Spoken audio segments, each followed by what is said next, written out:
ನಾವು ಒಂದು ತಿಂಗಳು ಡೆಲ್ಲಿಲಿ ಪ್ರಾಕ್ಟೀಸ್ ಮಾಡಿದ್ವಿ. ಕ್ಯಾಂಪ್ ಇತ್ತು ನಮಗೆ. ತುಂಬಾ ಪ್ರಾಕ್ಟೀಸ್ ಚೆನ್ನಾಗಿ ಮಾಡಿದ್ವಿ ನಾವು ಡೆಲ್ಲಿಲಿ.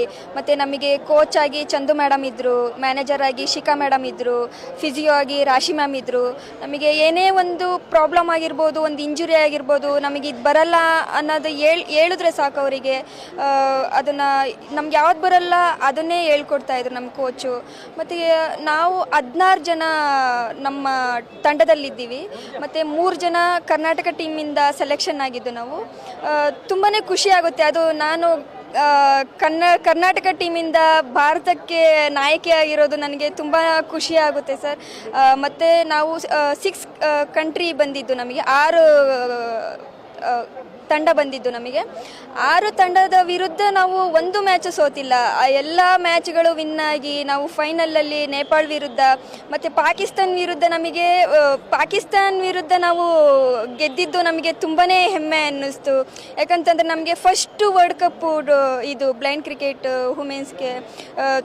ಯಾವಾಗಲೂ ನಮಗೆ ಬಾಯ್ಸ್ಗೆ ವರ್ಲ್ಡ್ ಕಪ್ ಮಾಡ್ತಾಯಿದ್ರು. ನಾವು ಯಾವಾಗಲೂ ಮಾಂತೆ ಸರ್ ಹತ್ರ ಹೇಳ್ತಾ ಇರ್ತಿದ್ವಿ, ವುಮೆನ್ಸ್ಗೂ ವರ್ಲ್ಡ್ ಕಪ್ ಮಾಡಿ ನಾವು ಅಚೀವ್ ಮಾಡ್ತೀವಿ ಸರ್, ನಾವು ಗೆದ್ದು ಭಾರತಕ್ಕೆ ಒಂದು ಕಪ್ ತಗೊಬರ್ತೀವಿ ಅಂತ ಹೇಳ್ತಾ ಇದ್ವಿ. Recently normal cricket women's team win ಆಗಿತ್ತು. ಅದನ್ನು ನಾವು ಲಾಸ್ಟ್ ಮ್ಯಾಚ್ ನೋಡಿದ ತಕ್ಷಣ ನಾವು ತಂಡದಲ್ಲಿ ಎಲ್ಲರೂ ಮಾತಾಡ್ಕೊಂಡಿದ್ವಿ, ನಾವು ಇದೇ ಥರ ನಾವು ಸಹ ವಿನ್ ಆಗಿ ನಾವು ಭಾರತಕ್ಕೆ ಒಂದು ಕಪ್ ತೊಗೊಂಡು ಹೋಗೋಣ ಅಂತ ಎಲ್ಲರೂ ಅಂದ್ಕೊಂಡಿದ್ವಿ. ಬಟ್ ಅದನ್ನು ಇವತ್ತು ಪ್ರೂವ್ ಮಾಡಿದ್ವಿ. I really proud of my team and all the Samarthanam, CABI and SBI and Karnataka government ಆಗಿರ್ಬೋದು, ನಮಗೆ ಇಂಡಿಯನ್ ಬ್ಯಾಂಕ್ ಆಗಿರ್ಬೋದು, ತುಂಬಾ ಸಪೋರ್ಟ್ ಮಾಡಿದೆ ಸರ್ ನಮಗೆ.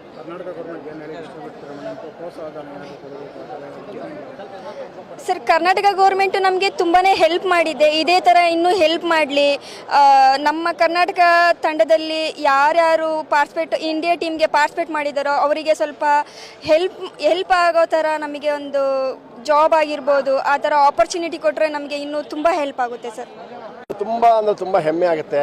ನಮ್ಮ ಹೆಣ್ಮಕ್ಳು ಮೊದಲು ಹೇಗೆ ನವೆಂಬರ್ 2ನೇ ತಾರೀಕು ನಮ್ಮ ಹರ್ಮನ್ಪ್ರೀತ್ ಅವ್ರ ತಂಡ ಗೆದ್ದು ಭಾರತಕ್ಕೆ ಟ್ರೋಫಿ ತಂದು ಕೊಡ್ತು, ಹಾಗೆ ದೀಪಿಕಾ ಮತ್ತು ಅವ್ರ ತಂಡ ನಮ್ಮ ದೇಶಕ್ಕೆ ಮತ್ತೊಂದು ಟ್ರೋಫಿ ತಂದು ಕೊಟ್ಟಿದೆ. ಬಹಳ ಖುಷಿಯಾಗುತ್ತೆ. ಈ ಒಂದು ಕಾರ್ಯಕ್ರಮವನ್ನು ಆಯೋಜನೆ ಮಾಡಿದ್ದಕ್ಕೆ ಎಷ್ಟು ಖುಷಿ ಆಯಿತೋ, ಗೆದ್ದಾಗ ಅದರ 100ರಷ್ಟು ಖುಷಿ ಆಯಿತು.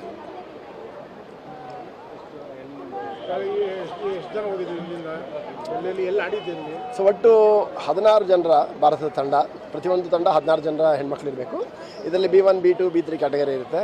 9 ರಾಜ್ಯದಿಂದ ಈ ತಂಡವನ್ನು ನಾವು ಸೆಲೆಕ್ಟ್ ಮಾಡಿದ್ವಿ. ಕರ್ನಾಟಕದವರು 3 ಹುಡುಗಿಯರಿದ್ದಾರೆ. ಸೊ ಒಟ್ಟು 6 ರಾಷ್ಟ್ರಗಳು ಭಾಗವಹಿಸಿದ್ವು. 18 ಮ್ಯಾಚ್ ಆಯಿತು. ಫೈನಲ್ಲು ಭಾರತ ಮತ್ತು ನೇಪಾಳ ಇತ್ತು. ಇಡೀ ಪಂದ್ಯಾವಳಿಯಲ್ಲಿ ಭಾರತ ಒಂದು ಮ್ಯಾಚು ಸೋತಿಲ್ಲ. ಎಲ್ಲ ಮ್ಯಾಚ್ಗಳನ್ನು ಭಾಳ ಸುಲಭವಾಗಿ ಗೆದ್ದರು. ಎಲ್ಲ ಆಟಗಾರರು ಭಾಳ ಚೆನ್ನಾಗಿ ಆಡೋದು, ಒಬ್ಬರಿಗಿಂತ ಒಬ್ಬರು ಕ್ರಿಕೆಟ್ ಭಾಳ ಚೆನ್ನಾಗಿ ಆಡೋದು. ಮುಂದೆ ಬರೋ ಯುವ ಪೀಳಿಗೆಗೆ ಏನಂತೀರ? ಸೊ ಭಾಳ ಒಳ್ಳೆಯ ಭವಿಷ್ಯ ಇದೆ. ಯಾರೂ ಜೊತೆಗೆಡಬೇಡಿ. ಕ್ರೀಡೆ ಮೂಲಕ ನಿಮ್ಮ ಭವಿಷ್ಯ ರೂಪಿಸ್ಕೊಳ್ಬೋದು, ನಿಮ್ಮ ಆತ್ಮಶಕ್ತಿಯನ್ನು ವೃದ್ಧಿಸ್ಕೋಬೋದು. ದಯವಿಟ್ಟು ಆಟ ಆಡಿ. ಅಂಗವಿಕಲತೆ ಇರಲಿ ಇಲ್ಲದೇ ಇರಲಿ, ಅಂಧತ್ವ ಇರಲಿ ಇಲ್ಲದೇ ಇರಲಿ, ಆಟ ಆಡೋದ್ರ ಮೂಲಕ ನೀವು ಸ್ವಾವಲಂಬಿಗಳಾಗಿ ನಿಮ್ಮಲ್ಲಿರುವಂಥ ಒಂದು ಪ್ರತಿಭೆಗೆ ಅವಕಾಶ ಸಿಗ್ತದೆ. ಇವರ ಗುಡ್ ನೇಮ್ ಸರ್?